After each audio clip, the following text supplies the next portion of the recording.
বরিশালে 2 বছরে 700 ধর্ষণের মামলা, ফরেনসিকে প্রমাণ মেলেনি একটিরও। 3% মিলেছে চেষ্টার আলামত। কামরাঙ্গীরচর নারায়ণগঞ্জ থেকে জাল নোট চক্রের 3 সদস্য গ্রেপ্তার। ঈদ সামনে রেখে বাজারে ছাড়া হচ্ছিল বিপুল টাকা। কক্সবাজারে গুলিতে ছাত্র সমন্বয়কের বাবা নিহত, অভিযোগ আওয়ামী লীগ নেতার বিরুদ্ধে। এসপি অফিস ঘেরাও করে বিক্ষোভ। গাজীপুরের কালিয়াকৈরে ট্রাকের ধাক্কায় অটোরিকশার 3 যাত্রী নিহত, ট্রাক জব্দ, পালিয়েছে চালক।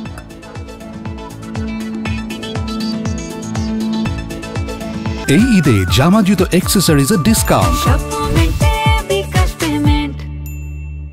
স্বাগত সমগ্র বাংলাদেশের সঙ্গে আছি সঞ্চারী মজিদ তমা। শুনছিলেন শিরোনাম, চলে যাচ্ছি পুরো খবরে। বরিশালে গত 2 বছরে ধর্ষণের অভিযোগে থানায় প্রায় 700 মামলা হয়েছে, তবে ফরেনসিক পরীক্ষায় প্রমাণ হয়নি কোনোটিই। 3% ক্ষেত্রে মিলেছে কেবল ধর্ষণ চেষ্টার আলামত। আইনজীবী ও মানবাধিকার কর্মীরা বলছেন, দেরিতে মামলা দায়ের ও আলামত নষ্ট হওয়ার কারণে বিচার ও শাস্তি থেকে পার পেয়ে যাচ্ছে অপরাধীরা। এ ধরনের নির্যাতনে দ্রুত ওয়ান স্টপ ক্রাইসিস সেন্টারে আনার পরামর্শ চিকিৎসকদের। 2023 সালের 1 জানুয়ারি থেকে 2024 সালের 31 ডিসেম্বর পর্যন্ত 2 বছরে বরিশাল শেরেবাংলা মেডিকেল কলেজের ফরেনসিক বিভাগে ডাক্তারি পরীক্ষার জন্য আনা হয় 693 জন নারী ও শিশুকে। এর মধ্যে নারী ও কন্যা শিশু 672 জন আর ছেলে শিশু 21 জন।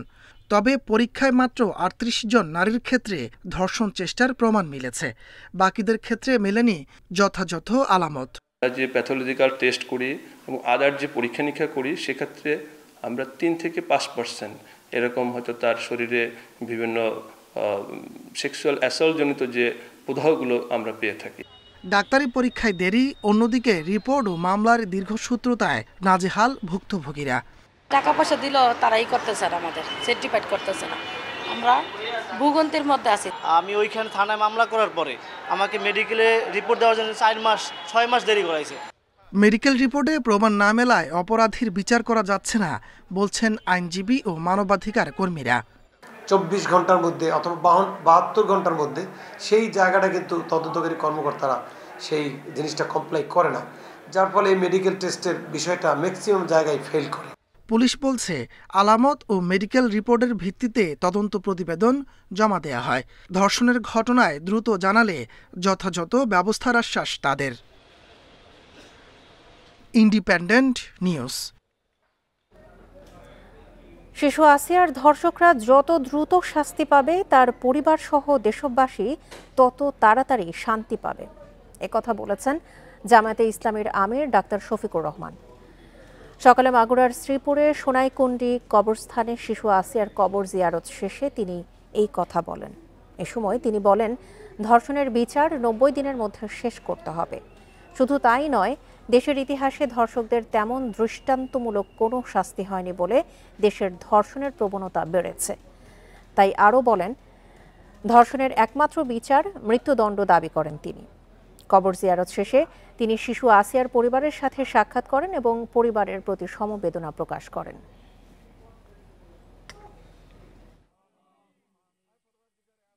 এই মেয়ের হত্যাকারীদের বিচার আমরা অত্যন্ত দ্রুত দেখতে চাই এবং বিচার কার্যকর হয়েছে, শাস্তি, এটা আমরা দেখতে চাই। তাহলে হয়তো এই পরিবার একটু মানসিক সান্ত্বনা পাবে, দেশবাসী একটা সান্ত্বনা পাবে এবং এইরকম যারা লম্পট তারা ভবিষ্যতে এখান থেকে শিক্ষা নিয়ে সতর্ক হবে। বগুড়ার কাহালুতে আশ্রয়ণ প্রকল্পের 6 বছর বয়সী 2 শিশুকে ধর্ষণের অভিযোগে মামলা হয়েছে। ঘটনার পর থেকে পলাতক আসামি দিনমজুর নূর ইসলাম। স্বজনদের অভিযোগ, গত বুধবার 2 শিশু বাড়ির সামনে খেলাধুলা করছিল। এ সময় খাবার দেওয়ার প্রলোভনে বাড়িতে ডেকে নিয়ে ধর্ষণ করে নূর ইসলাম। পরদিন ধর্ষণের শিকার 2 শিশু অসুস্থ হলে তাদের শহীদ জিয়াউর রহমান মেডিকেল কলেজ হাসপাতালের ভিকটিম সাপোর্ট সেন্টারে নেওয়া হয়। এ ঘটনায় নূর ইসলামের বিরুদ্ধে মামলা করে পরিবার।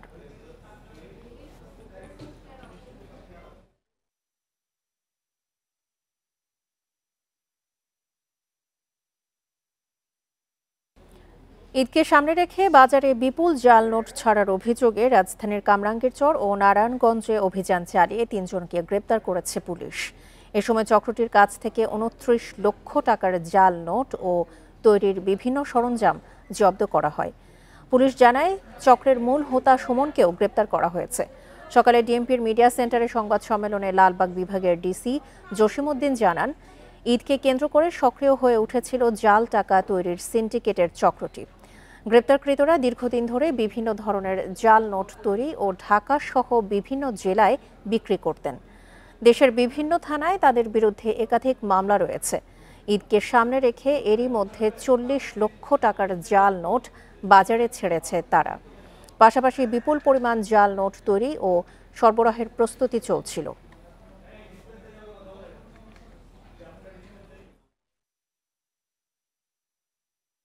এটা ওদের ভাষায় এটা হলো গ্রেড বি, অর্থাৎ বি ক্যাটাগরির একটা নোট।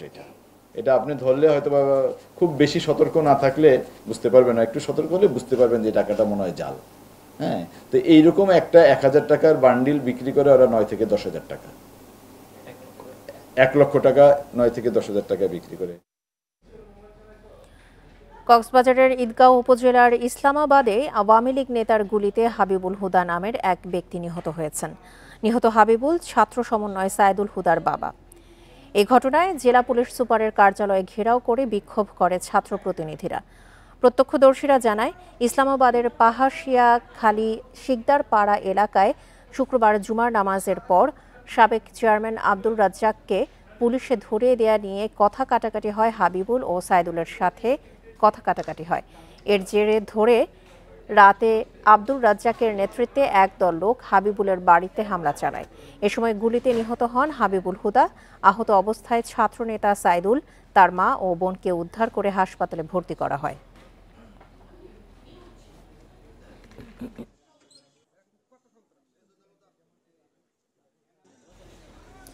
গাজীপুরের কালিয়াকৈরে ট্রাকের ধাক্কায় সিএনজি অটোরিকশার ৩ যাত্রী নিহত হয়েছেন। সকাল ৮টার দিকে উপজেলার চাপাইর ইউনিয়নে ঘটনাস্থলেই মারা যান তারা। পুলিশ জানায়, সকালে নামাশুলাই এলাকায় ফুলবাড়িয়াগামী একটি ট্রাকের ধাক্কায় গাজীপুরগামী সিএনজি অটোরিকশাটি দুমড়ে মুচড়ে যায়। ঘটনাস্থলে এক নারী ও ২ পুরুষ মারা যান। খবর পেয়ে পুলিশ ঘটনাস্থলে গিয়ে মরদেহ উদ্ধার করে। তবে নিহতদের পরিচয় এখনও জানা যায়নি। ট্রাকটি জব্দ করা হলেও চালক পালিয়ে গেছে।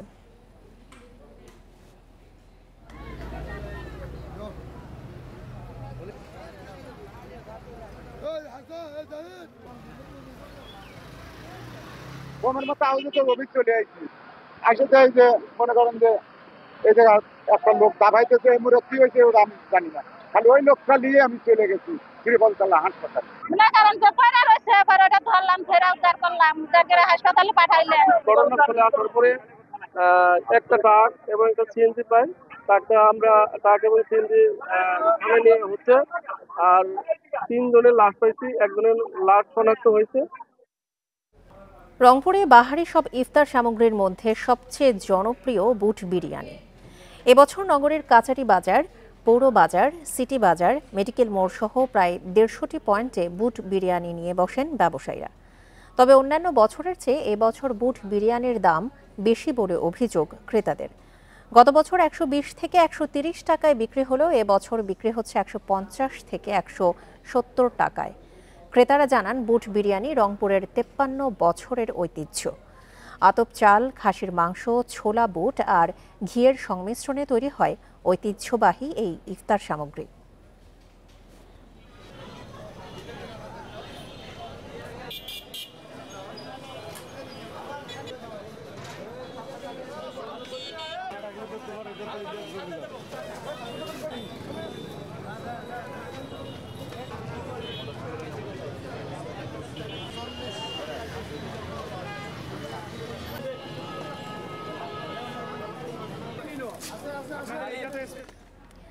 ইফতার বাজার নিয়ে আরো খবর জানাতে এই মুহূর্তে বরিশাল থেকে যোগ দিচ্ছেন আমাদের সহকর্মী আল আমিন।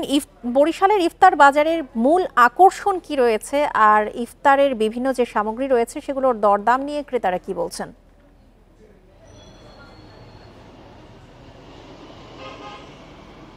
দেখুন, বরিশালের কিন্তু ইফতারের মূল আকর্ষণে থাকে জিলাপি। আমরা এর আগেও কিন্তু জানিয়েছিলাম যে আসলে বরিশালে যে জামাই জিলাপি রয়েছে সেটি কিন্তু আসলে এক প্রকার জনপ্রিয় বরিশালে, এবং সেটি কিন্তু বরিশালের নাজেম সে রেস্তোরাঁ রয়েছে সেখানে তৈরি হয়, এবং এক একটির ওজনই কিন্তু হয় আধা কেজির মতো, এবং সেটি নিয়ে কিন্তু আসলে মানুষের একটি আগ্রহ অন্যরকম। এর পাশাপাশি কিন্তু রয়েছে আরেকটি জিলাপি রয়েছে, সেটি হচ্ছে যে রেশমি জিলাপি, যেটি হচ্ছে ছোট আকারের যে জিলাপিটি তৈরি হয় সেটিকে দেওয়া হয়েছে, নাম দেওয়া হয়েছে রেশমি জিলাপি। সেই জিলাপিটি কিন্তু আসলে এই আমরা এখন যেখানে রয়েছি গার্ডেন রেস্তোরাঁ বা রোজ গার্ডেন যেটি রয়েছে সেখানে কিন্তু আসলে এখানে আমরা দেখেছি যে রেশমি জিলাপি এটি তৈরি হচ্ছে, এবং বিভিন্ন মিষ্টান্ন আকারের যে জিলাপিগুলো রয়েছে সেগুলো কিন্তু তারা তৈরি করছেন। তবে এখানে ক্রেতারা আসছেন এই রেশমি জিলাপির জন্য, এবং এর কেজি রাখা হচ্ছে 250 টাকা, এবং ক্রেতারা যেটি বলছেন যে আসলে বিভিন্ন যে দোকানগুলো রয়েছে তারা সেখানে এই রেশমি জিলাপি পাচ্ছেন কোথাও 250 টাকায় বিক্রি হচ্ছে, কোথাও আবার এর বেশি থেকে 280 টাকা পর্যন্ত কেজি দরে এগুলো কিন্তু বিক্রি হয়ে থাকে। এবং ক্রেতারা বলছেন যে আসলে এটি মচমচ যখন ভাজা হয় মচমচে কিন্তু এটা খেতে খুব একটা সুস্বাদু হওয়ার কারণে কিন্তু আগ্রহের কেন্দ্রবিন্দুতে রয়েছে এই রেশমি জিলাপি। এর পাশাপাশি বিভিন্ন ধরনের চপ রয়েছে, মাংসের যে বড়া বা চপ সেগুলো কিন্তু রয়েছে। এবং আমরা যেটি দেখেছি বরিশালের যে দোকানগুলো রয়েছে সেখানে কিন্তু ইফতার বাজারের সামগ্রীগুলো বিক্রি করতে, সেগুলো তৈরি করতে কিন্তু দুপুরের পর থেকে অর্থাৎ জোহরের নামাজের পর থেকে কিন্তু এটি আয়োজন থাকে বিক্রেতাদের, এবং তারা কিন্তু সেই আয়োজনটি পুরো ভরপুর আকারে কিন্তু এই আয়োজনটি করে থাকেন। এবং এই মুহূর্তে কিন্তু বেগুনি ভাজা হচ্ছে। এই বেগুনি কিন্তু একটি বিশেষত্ব রয়েছে যে ছোট আকারের বেগুনি, সেই বেগুনি কিন্তু 5 টাকা দরে বিক্রি হচ্ছে, এবং যে এর পাশাপাশি জিলাপি তৈরি হয়েছে, এখানে পেঁয়াজু তৈরি হয়েছে, সবকিছু মিলিয়ে কিন্তু আসলে ভাজা হচ্ছে, এবং ভাজার সাথে সাথে কিন্তু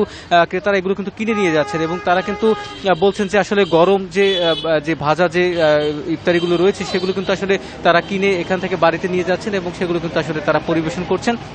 আমরা বরিশালের বেশ কিছু ইফতার বাজার ঘুরে দেখেছি, এবং সেই ইফতার বাজারগুলোতে আমরা দেখেছি যে ডিমের যে বড়া বা ডিমের যে চপ আলুর সাথে মিশিয়ে ডিমের চপ তৈরি করা হচ্ছে, সেগুলো কিন্তু আসলে বেশ সুস্বাদু, এবং সেগুলো কিন্তু মানুষের ক্রয় ক্ষমতার মধ্যেই রয়েছে। 20 টাকা, 25 টাকা, 10 টাকা, 15 টাকা দরে কিন্তু আসলে সেগুলো কিন্তু বিক্রি হচ্ছে। এবং সবকিছু মিলিয়ে আমরা দেখেছি যে বরিশালের বাজারে ইফতারের বেশ বিভিন্ন আইটেম রয়েছে, এবং মানুষ কিন্তু আগ্রহ নিয়ে কিন্তু সেগুলো কিনছেন। এবং আমার পিছনে রয়েছে এখানে কিন্তু হালিম বিক্রি হচ্ছে।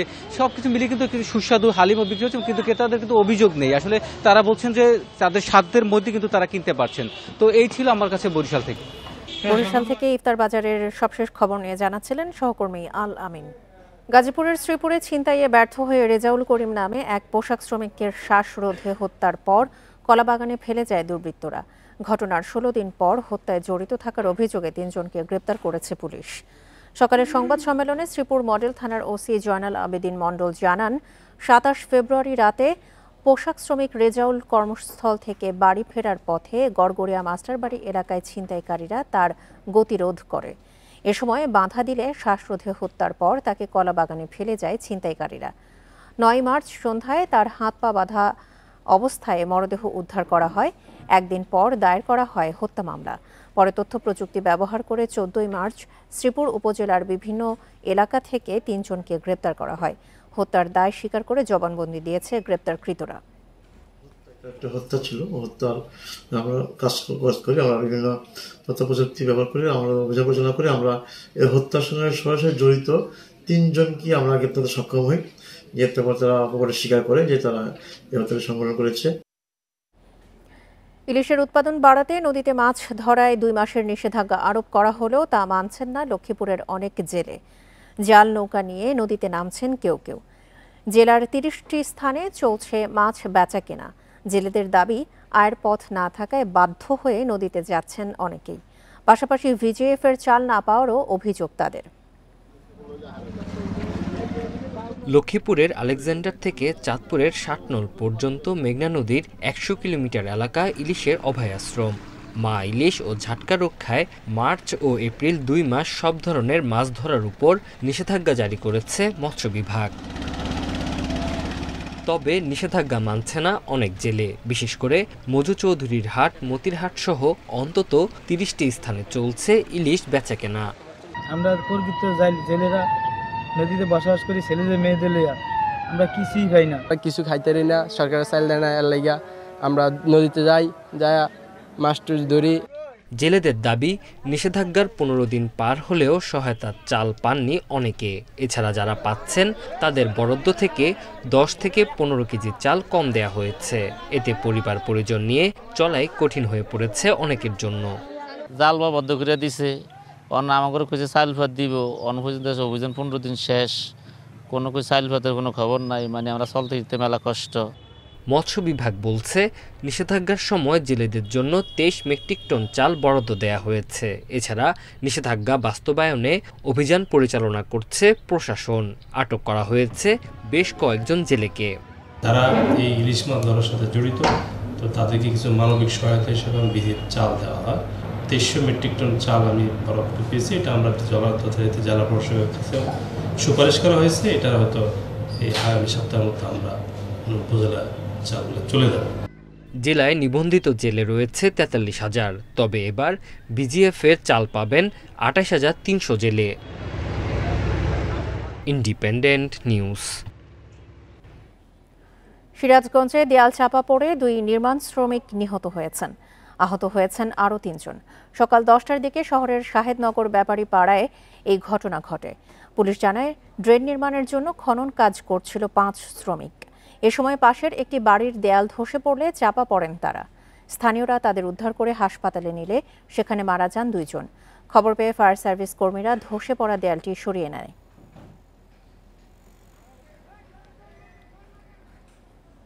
সম্পূর্ণ ওয়াল যতটুকু এখানে পড়েছিল সব ওয়ালটাই আমরা টুকরো টুকরো করে সব অপসারণ করে ফেলেছি এবং যতটুকু শুনতে পারছি যে এটা হচ্ছে পৌরসভার একটা ড্রেনের কাজ করতেছিল এবং কাজ চলাকালীন সময় তখন ওয়ালটা হচ্ছে তাদের উপরে ধসে পড়ে।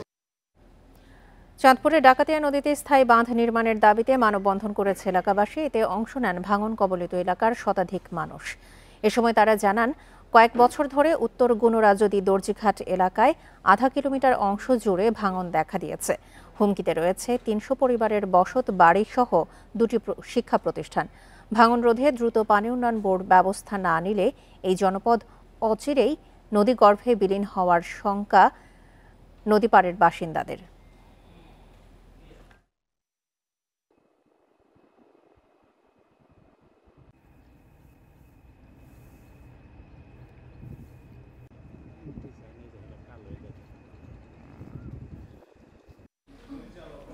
আর এই ছিল এখনকার মতো সমগ্র বাংলাদেশে ইন্ডিপেন্ডেন্ট টেলিভিশনের সব খবর আরও বিস্তারিত জানতে চোখ রাখুন ফেসবুক, ইউটিউব এবং এক্সে। ধন্যবাদ সবাইকে। আমন্ত্রণ পরের আয়োজনে।